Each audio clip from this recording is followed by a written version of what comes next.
دس جو میرے ذہن میں شعر آ رہا ہے وہ سندھ کے عظیم شاعر بھٹائی صاحب کا آ رہا ہے. وہ فرماتے ہیں آؤ چلتے ہیں مل کر چلتے ہیں جولاہوں کے پاس. آج تو صنعتی دور ہے, ہر چیز مشین سے بنتی ہے. پرانے زمانے میں سوت تر کاتا جاتا تھا, چرخوں پر دھاگے بنائے جاتے تھے, بڑی مشقت اور محنت کے بعد وہ دھاگے پھر جولاہوں کے پاس جاتے تھے اور جولاہے ان دھاگوں کو سے کپڑے بناتے تھے جو انسان کے جسم کو ڈھانپتے تھے. بڑا نفیس کام ہوتا تھا. تو وہ دھاگے جب ان کے پاس آتے تھے تو ان کا کیا کام ہوتا تھا؟ وہ فرماتے ہیں چلو جولاہوں کے پاس چلتے ہیں جو صرف جوڑنا جانتے ہیں, دھاگے کو دھاگے سے جوڑنا, دھاگے کو دھاگے سے جوڑنا. کیونکہ ایک کام درزی کا بھی ہوتا ہے نا, اس کا کام کینچی کے ساتھ ہوتا ہے. وہ جولاہوں کی بات, چلو جولاہوں کے پاس چلتے ہیں جو جوڑنا جانتے ہیں, ان کو توڑنا آتا ہی نہیں. تو آج ہم بھی اس طرح آپس میں جڑے ہوئے محسوس کر رہے ہیں, اور وہ جو ہمارے درمیان رابطے کا ذریعہ ہے وہ طریقہ عالیہ ہے, ہمارے مرشد کامل کی نسبت ہے, اور طریقہ عالیہ نقش بندیہ کی نسبت ہے, اور ذکر کی تلقین ہے جس نے ہمیں جوڑ کے رکھا ہے.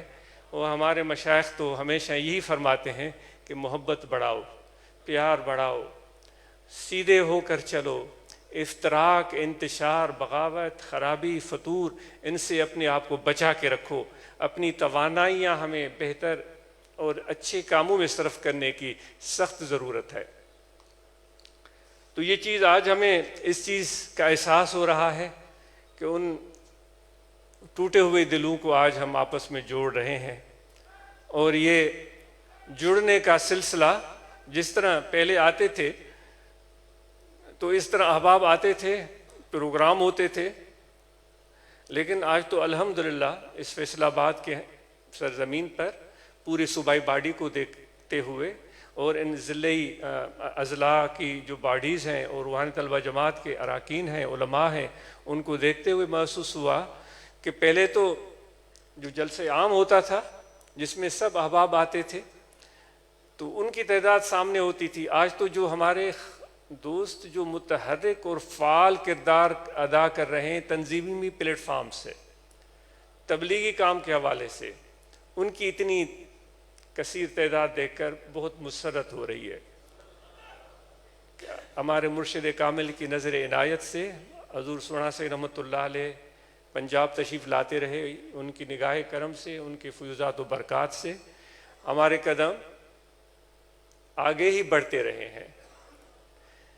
اس میں کبھی بھی ایسا موقع نہیں آیا کہ ہم نے الحمدللہ اس جماعت نے, ہم سب نے مل کر پیچھے کی طرف قدم ہٹائے ہوں. یہ آپ کو مبارک ہو کہ آپ نے ہمیشہ قدم آگے رکھتے ہوئے آگے بڑھتے رہے اور آج یہاں پہنچے, اور اتنے اچھے سلیقے سے, نظم و ضبط سے, خوبصورتی سے. ایک گلدستے میں جس طرح پھولوں کی سجاوٹ ہوتی ہے, وہ رنگ برنگی پھول ہوتے ہیں, کوئی لال, کوئی پیلا, کوئی نارنجی, کوئی گلابی, مختلف رنگت کے پھول ہوتے ہیں. ان سب کو جوڑ دیا جاتا ہے ایک گلدستے میں, وہ سب اپنی اپنی خوبصورتی دکھا رہے ہوتے ہیں جو آنکھوں کو بھلی لگتی ہے. الحمدللہ آپ کی خوبصورتی بھی اعلیٰ ہے, اس سے بڑھ کر جو آپ کے دل میں محبت کی خوشبو ہے. پھول میں بھی خوشبو ہوتی ہے نا, ایک تو پھول صرف خوبصورتی ظاہر کر رہا ہوتا ہے, دوسرا پھول وہ ہوتا ہے جس میں خوبصورتی بھی ہوتی ہے اور خوشبو بھی ہوتی ہے. تو وہ جو آپ کے دل میں محبت حضور علیہ الصلوۃ والسلام کی اور مرشد کامل کی نسبت اور طریقہ عالیہ سے وابستگی اور ذکر کی کثرت, وہ لوگوں کے ساتھ جو آپ کا ایک اچھا برتاؤ اور پیار کا سلوک ہے, یہ ایک خوشبو ہے جو واضح طور پر محسوس ہو رہی ہے. تو کبھی بھی اس خوشبو کو ہم کم ہونے نہ دیں, بلکہ اس میں اور اضافہ اور ترقی ہوتی رہے. تو جتنا آپ اپنے دل کو بڑا کریں گے, کیونکہ میرے آقا و مولا حضرت صلی اللہ علیہ وآلہ وسلم ارشاد فرماتے ہیں کہ امیری دولت سے نہیں ملتی, امیری جائیداد بڑھانے سے نہیں ملتی, امیری مربے اور زرعی زمینوں کے انبار لگانے سے نہیں ملتی۔ حضور علیہ الصلوۃ والسلام فرماتے ہیں امیری دل کی امیری ہوتی ہے، یعنی کہ وہ اپنی خواہشوں میں گم نہ ہو، اپنی ذات کے ہوس، اپنے ذاتی کام میں ہی گم نہ ہو، بلکہ وہ سخاوت کا مظاہرہ کرے، اپنے دوستوں کے لیے بھی سوچے، اپنے خاندان کے لیے سوچے، اپنے بچوں کے لیے سوچے، دوستوں کے لیے سوچے، اور ان کی جس قدر ہو سکے وہ معاونت اور مدد کرے۔ تو یہ حقیقی جو امیر ہوتا ہے، دولت مند، حضور علیہ الصلوۃ والسلام کے ارشاد کے مطابق یہ ہے۔ تو یہ امیری خدا نے ہم فقیروں کو عطا کرے، یہ بخشی ہوئی ہے، ہم اس کو قبول کریں اور اس کو سمجھنے کی کوشش کریں اور اس کو اپنانے کی کوشش کریں، اس کو نعمت سمجھیں اور اس پر ہم کاربند رہیں۔ تو انشاءاللہ تعالی جس قدر ہم شکر ادائی کرتے چلے جائیں گے، اتنی اللہ تعالیٰ کے انعامات و اکرامات میں اضافہ ہوگا۔ ویسے بھی ہم نے یہ سیکھا ہے کہ جو نفس کی خواہش کے پیچھے بھاگتا ہے تو اس کو کبھی بھی سیرابی نہیں ہوتی، ایک خواہش کے بعد 10 خواہشیں اور پیدا ہو جاتی ہیں، اور پھر وہ 10 خواہشیں اپنے ساتھ 100 ضرورتیں لے کر آتی ہیں، پھر ہم ان کے تکمیل میں لگ جاتے ہیں اور زندگی اسی طرح گزرتی چلی جاتی ہے۔ جو حال میں ہمیں اس طرح کی نعمتیں ملی ہوئی ہیں، اتنے اچھے پیارے دوست، اس وقت ہم اکٹھے بیٹھے ہوئے ہیں، ایک دوسرے کو دیکھ رہے ہیں، ایک دوسرے کا پیار محسوس کر رہے ہیں، کتنی بڑی نعمت ہے۔ لیکن اس نعمت کو سمجھنے کے لیے، اس نعمت کو محسوس کرنے کے لیے ایک سچا دل ہو، ایک سوجھ بوجھ ہو، ورنہ تو پھر وہ سندھی میں کہاوت ہے کہ بھائی یہ مثل تو یہاں نہیں فٹ آتی کہ کسی جانور کے سامنے گھاس رکھو یا روٹی رکھو، اس کو تو کچھ پتہ نہیں ہوتا گھاس کیا ہوتا ہے، روٹی کیا ہوتی ہے۔ آپ سمجھتے ہیں نا، روٹی تو انسان سمجھتا ہے کہ بھائی ایک خاص چیز ہے، جانور کے لیے دونوں چیزیں ایک جیسی ہوتی ہیں۔ جس کو علم نہیں ہے، قدر نہیں ہے، شناس نہیں ہے، تو اس طرح کی صحبتوں میں بیٹھ کر بھی اس کو کچھ حاصل ہو نہیں پاتا۔ جس کو قدر ہے، جس کو شناس ہے، جس کو شعور ہے، جس کو محبت ہے، جس کے اندر وہ احساس ہے، وہ ان صحبتوں کی قدر جانتا ہے۔ اس سے ہم انسانیت سیکھتے ہیں، اس سے ہم ایک دوسرے کے ساتھ جڑنا سیکھتے ہیں، اس سے ہم اللہ تعالیٰ کی رضا کو پانا کس طرح ہے وہ سیکھتے ہیں۔ کیونکہ ویسے بھی ہم سب سمجھتے ہیں کہ سب سے مقدم، چونکہ ہماری وابستگی طریقہ عالیہ نقشبندیہ سے ہے، مشائخ سے ہے، ہمارے لیے سب سے مقدم اللہ تعالیٰ کی رضا ہے۔ اور آپ کو پتہ ہے اللہ تعالیٰ تو اپنے بندوں سے بہت محبت فرماتا ہے، لیکن جب اس کے بندے اس طرح مختلف اطراف و اکناف سے سمیٹ کر ایک جگہ آ کر جمع ہو، مل بیٹھیں، مختلف ذات، قبیلے، قومیتیں، نام، شکل، صورتیں سب مختلف ایک جگہ ہو کر مل بیٹھیں، تو اللہ تعالیٰ کو اس چیز پر بہت فخر محسوس ہوتا ہے۔ یہ حدیث کے الفاظ ہیں، فرشتوں کو کہتا ہے جاؤ دیکھو ایسے لوگ کہاں ہیں، کیونکہ فرشتوں نے ہی کہا تھا کہ ایسے انسان کو پیدا کیا جا رہا ہے جو کہ فتنہ اور فساد کا باعث ہوگا۔ اور واقعی ہمیں نظر آتا ہے دنیا میں بے شمار فتنے اور فساد ہو رہے ہوتے ہیں۔ آج ہمارے فلسطین میں ہمارے بہن بھائی وہ مظلوم غزہ میں ایک محدود سی پٹی میں کتنی تکالیف میں مبتلا ہے، اور ہم ان کے لیے تڑپتے ہیں اور سوچتے ہیں، اور ہم یہ توقع کرتے ہیں کہ جو مسلم ممالک کے حکمران ہیں وہ اپنی ذمہ داریوں کو محسوس کریں، آگے بڑھیں، ان کی مشکلات کو آسان بنانے کی کوشش کریں۔ تو دوستوں میں عرض کر رہا تھا کہ جو اللہ تبارک و تعالیٰ اپنے فرشتوں کو بھیجتا ہے، چونکہ انہوں نے کہا تھا کہ ایسی مخلوق کیوں پیدا کی جا رہی ہے جو کہ زمین میں فساد پھیلائے گی۔ میں نے یہ عرض کیا کہ جو کہ نظر بھی آ رہا، لیکن پھر اللہ تعالیٰ نے آخر میں ارشاد فرمایا تھا کہ جو میں جانتا ہوں اس کا تمہیں پتہ نہیں ہے۔ اور پھر آدم کی تخلیق ہوئی، پھر فرشتوں کو امر ہوا، تو فرشتوں نے ان کی تعظیمی سجدہ ان کو بجا لائے، تو ان فرشتوں کو بھیجتا ہے، جاؤ میرے ان لوگوں کو، انسانوں کو دیکھو، تو وہ ڈھونڈ ڈھونڈ کے ایسی جگہ پر جاتے ہیں جہاں مختلف لوگ جمع ہو کر اس اللہ کی رضا چاہ رہے ہوتے ہیں۔ تو پھر فرشتے اتنے وہاں ہجوم کرتے ہیں، جس طرح حدیث کے الفاظ زمین آسمان کے بیچ میں جو خلا ہے ان فرشتوں سے بھر جاتا ہے۔ تو یہ چیز اللہ تعالیٰ کو بہت پسندیدہ ہے۔ تو آپ نے اپنی قیمتی وقت میں سے یہ ٹائم نکالا، یہاں بیٹھے، اور یہاں چند لمحے ہم نے اللہ تعالیٰ کا ذکر کیا، اور ہم نے ایک دوسرے کو اپنے احوال سے واقف کیا۔ ہمیں جنرل سیکریٹری فیاض الدین صاحب نے رپورٹ سنائی، اس سے پہلے جس طرح بتایا گیا کہ مختلف احباب نے اپنی اپنی کارکردگی رپورٹ یہاں پیش کی ہے جو آپ لوگوں نے سنی، یقیناً اس سے ہم نے بہت کچھ سیکھا ہوگا۔ زندگی کا مقصد صرف یہ نہیں ہے کہ ہم اپنے لیے پیسے کمائیں اور پھر اپنی خواہش پوری کریں اور پھر چلے جائیں، نہیں، ہمیں تو اپنی ذات سے نکل کر اوروں کے لیے بھی کچھ کرنے کی کوشش کرنی ہے، اپنے خاندان کے لیے، اپنے بچوں کے لیے، اپنے رشتہ داروں کے لیے، دوستوں کے لیے، جس طرح آپ مل جل کر کے کوششیں کر رہے ہیں۔ تو یہ بہترین پلیٹ فارم ہمیں طریقہ عالیہ کا میسر ہے، اور امید ہے کہ حضرات خلفائے کرام بھی اپنے ذمہ داریوں کو بحسن و خوبی پورا کریں گے اور اپنے تبلیغ کاوشوں کو بڑھائیں گے۔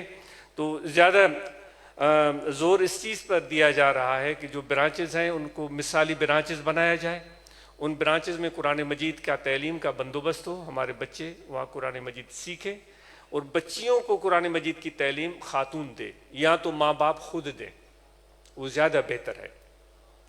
اور جو لڑکے ہیں، ہمارے بچے ہیں، ان کو تعلیم کے لیے کوئی معقول آدمی رکھیں، ذمہ دار آدمی رکھیں، اور اس کے ساتھ آپ کا رابطہ ہونا چاہیے، اور بچوں سے بھی آپ معلومات کریں، اور بچوں کے قریب رہیں، ان کا اعتماد ہو آپ پر، آپ کا اعتماد ہو ان پر، کچھ بھی تکلیف ہو تو وہ آپ کے سامنے بلا جھجک بیان کر سکیں۔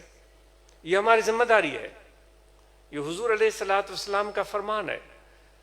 تو مجھے امید ہے کہ وہ مثالی برانچز کے حوالے سے قرآن مجید کی تعلیم کا سلسلہ وہاں جاری ہوگا، مراقبے کا اہتمام برانچز میں جاری ہوگا۔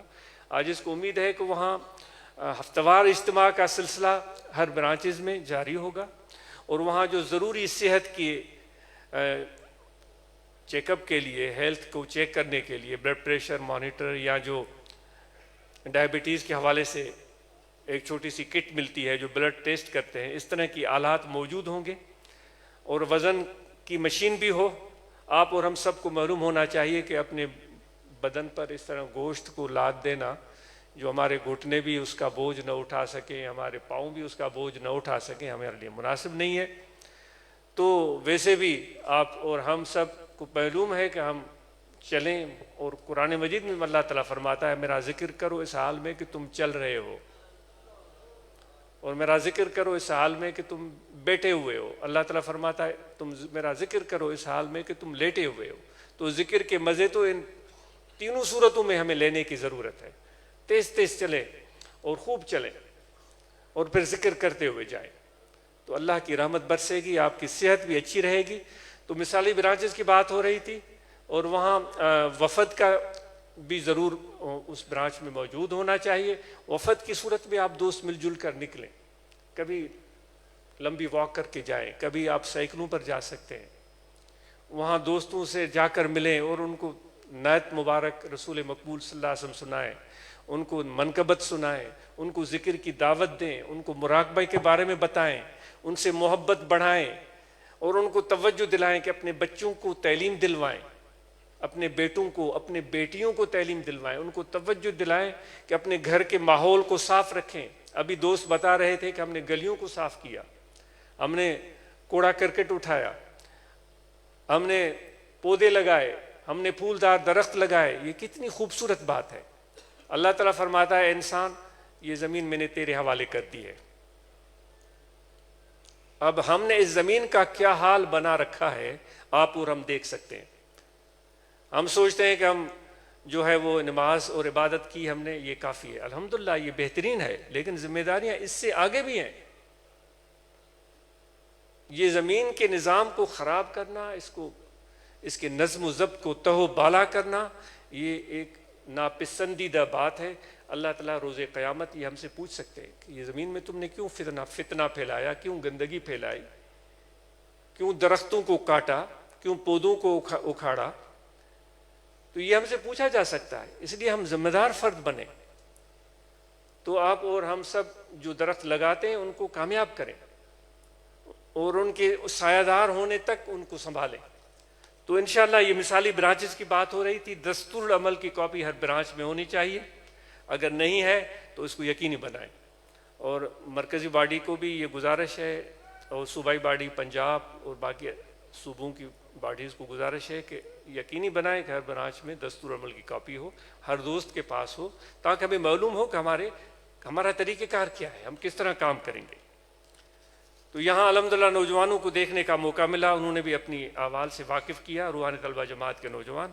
اور انشاءاللہ جس طرح شاید ایک زون کے دوست نے اپنی رپورٹ سنائی کہ کوئی 18 کے قریب انہوں نے برانچز بتائیں، یا ایک صوبے کے ایک حصے کی بات ہو رہی تھی. تو انشاءاللہ امید ہے کہ باقی اضلاع جو ہیں، دوسرا حصہ پنجاب کا ہے، اس میں بھی اسی طرح بہتر سے بہترین کام ہوگا، اور یہ روحانی طلبہ جماعت کی برانچز بھی معرض وجود میں آئیں گی. اور خلفائے کرام اس چیز کو بطور ذمہ داری کے لیں گے اور اس کو یقینی بنائیں گے. ویسے بھی آپ کو پہلے سے یہ بھی بات عرض کرنے کے لیے یہاں آئے تھے کہ دوستوں نے سالانہ عرس مبارک کا اعلان کر دیا ہے، جو ہر سال سندھ میں منعقد ہوتا ہے. تو انشاءاللہ یہ جس طرح آپ کو تاریخ کا علم ہو چکا ہے، آپ کو دعوت دینے بھی آئے ہیں کہ آپ دوست تشریف لائیں. تو آپ جب نکلیں گے اس محبت اور شوق سے کہ وہاں سندھ میں جا کر ہم اللہ تعالیٰ کا ذکر کریں گے، تو اللہ تعالیٰ کی کرم سے ایک ایک قدم کے عوض آپ کو برکتیں ملیں گی، آپ کے لیے ہمارے لیے آسانیاں پیدا ہوں گی، اور ہم وہاں جائیں گے اپنے روح اور قلب کی غذا پانے کے لیے. تو جب بھی تشریف لائیں تو وہاں موسمی حالات کے مطابق تیار ہو کر آئیں. بہت زیادہ قیمتی اور مہنگی چیزیں ساتھ نہ لائیں، کیونکہ وہاں ہجوم کی صورت میں ہر طرح کے لوگ آ جاتے ہیں. کوشش تو ہوتی ہے لیکن ہر طرح کے لوگ آ جاتے ہیں، اور اس میں پھر جرائم پیشہ لوگ بھی آ جاتے ہیں. تو اس لیے آپ اور ہم سب خیال رکھیں کہ اس طرح کی چیزیں نہ ہوں کہ کسی کا کوئی نقصان ہو جائے. اور جب گاڑیوں میں یہاں سے نکلیں، بس میں نکلیں یا کار میں، تو ان گاڑیوں کے ٹائر چیک کریں کہ صحیح ہے. ایسا تو نہیں ہے وہ ٹائر بالکل گھسے ہوئے ہوں، تو یہ بھی ایک حادثے کی وجہ بن سکتی ہے. اس گاڑی کا بریکنگ سسٹم کیسا ہے، اس کا اطمینان کریں. اور جب گاڑی چلے تو احتیاط سے چلائیں، ذمہ داری سے چلائیں، اور بیلٹ لگا کر بیٹھیں. جو ہم میں سے موٹر سائیکل پر بیٹھتے ہیں وہ سر پر ہیلمٹ رکھیں، اپنے آپ کو محفوظ رکھیں. اللہ تعالیٰ فرماتا ہے اپنے آپ کو ہلاکت میں مت پھینکو. اللہ تعالیٰ فرماتا ہے تمہاری یہ زندگی بہت قیمتی ہے، اس کو ضائع نہ کرو. اتنی بڑی دولت ہم موٹر سائیکل پر بیٹھتے ہیں، اس پوری اس زندگی کو ہم رسک پر ڈال دیتے ہیں کہ ہم اپنی حفاظت نہیں کرتے. تو امید ہے کہ آپ جب اپنی موٹر سائیکل چلائیں گے اس کی ہیڈ لائٹس بھی صحیح ہوں، اس کی جو بریک بتیاں ہوتی ہیں وہ بھی صحیح کام کر رہی ہوں، انڈیکیٹر اس کے بھی وہ صحیح کام کریں، اس کو استعمال بھی کریں. تو یہ ایک ذمہ دار فرد بن کر ہم آگے بڑھیں گے.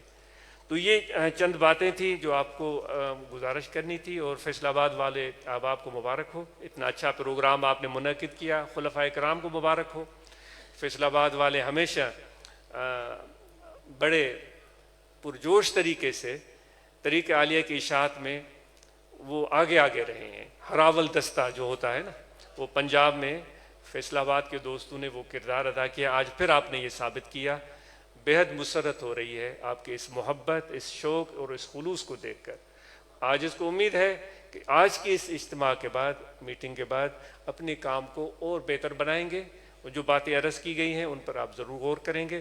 ذکر کی سب کو اجازت ہے. یہاں توجہ رکھیں کہ دل ہمارا دل ہے اور دل ہمارا ذکر کر رہا ہے. اللہ اللہ اللہ اللہ اللہ اللہ. آپ اور ہم سب کو ذکر قلبی کرنا چاہیے، اور ہم سب نماز کی پابندی کریں. رمضان کے مہینے میں روزے رکھیں، اور جن کو عذر ہے تو ان کے لیے شریعت میں گنجائش ہے. وہ روزہ رکھنے کی وجہ سے ان کی صحت داؤ پر لگ جاتی ہے، ان کے لیے ڈاکٹروں نے تجویز کیا ہے، تو یہ بالکل گنجائش ہے. اللہ تعالیٰ کبھی بھی آپ کے لیے تکلیف کو پسند نہیں کرتا. ان اللہ یرید بکم الیسر.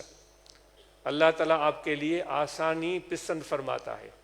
ولا یرید بکم العسر، آپ کے لیے تکلیف کو پسند نہیں فرماتا۔ تو جن کی تکلیف ہو رمضان کے مہینے میں تو وہ ڈاکٹروں کی ہدایت کے مطابق عمل کریں، اپنے آپ کو تکلیف میں مت ڈالیں۔ اور زکوٰۃ جس کسی پر ہم میں سے واجب ہے وہ زکوٰۃ ادا کرے، جس کسی پر حج فرض ہے وہ فرض حج ادا کرے۔ باقی اپنے بچوں اور بیٹے اور بیٹیوں کی تعلیم تربیت اور ان کو ہنر سکھانے کی طرف توجہ کی بہت زیادہ ضرورت ہے۔ آپ سب کا بہت شکریہ، اللہ تعالیٰ آپ کو خوش رکھے، اللہ تعالیٰ آپ کو آباد اور شاد رکھے، بہت ساری کامیابیاں اور خوشیاں اور مسرتیں زندگی کی اللہ تعالیٰ آپ کو عطا کرے، دنیا میں بھی بھلائی عطا کرے اور آخرت میں بھی بھلائی عطا کرے۔ اللہ تعالیٰ فرماتا ہے صراط مستقیم پر چلو، یعنی کہ بہت افراط و تفرید کا شکار مت ہو جاؤ، ایک طرف چلے جانا اور پھر اسی طرف لڑکتے ہوئے چلے جانا، اس کو صراط مستقیم نہیں بولا جاتا۔ بیلنس قائم کر کے سب ذمہ داریوں کو نظر میں رکھ کر اپنی ذاتی، اپنے خاندانی، اپنے بچوں کی، اپنے والدین کی، احباب کی، ان سب ذمہ داریوں کو ذہن میں رکھ کر قدم بڑھانا اور ذمہ داری کے ساتھ چلنا اور شریعت کے مطابق چلنا اور حضور کی پیروی میں چلنا، یہی کامیابی کا ذریعہ ہے۔ آپ سب کا بہت شکریہ، جزاک اللہ۔ جی جزاک اللہ، بہت شکریہ، آپ مکلا حضرات تشریف لائے ہیں، اللہ تعالیٰ آپ کو خوش رکھے، جزائے خیر عطا فرمائے، بارک اللہ۔ جی ہم سب کے لیے دعا ایک خیر ہے۔ اللہم صلی علی سیدنا و مولانا محمد وعلی آلہ وسلم۔ اللہم ربنا آتنا فی الدنیا حسنۃ وفی الآخرۃ صلی اللہ تعالیٰ علی خیر خلقی و نور عرشی سیدنا مولانا محمد وعلی آلہ وصحبہ اجمعین۔ گھر میں جائیں، اپنے بچوں کو میرا سلام کہیں اور بچوں کے ساتھ محبت اور شفقت کا سلوک کیجیے گا، اور کیا ہی اچھا ہو اپنے بچوں کو کچھ کھلا دیں اچھی چیز اور ان کو پیار کر دیں۔ اپنے گھر کے باقی افراد کو بھی میری دعائیں اور سلام پہنچائیں۔ ہم ان کے لیے بہت ساری محبتیں پیش کرتے ہیں، آپ کے بچوں کے لیے، اور بہت ساری ڈھیر ساری دعائیں۔ اللہ تعالیٰ آپ سب کو ہنستا مسکراتا رکھے، بہت شکریہ۔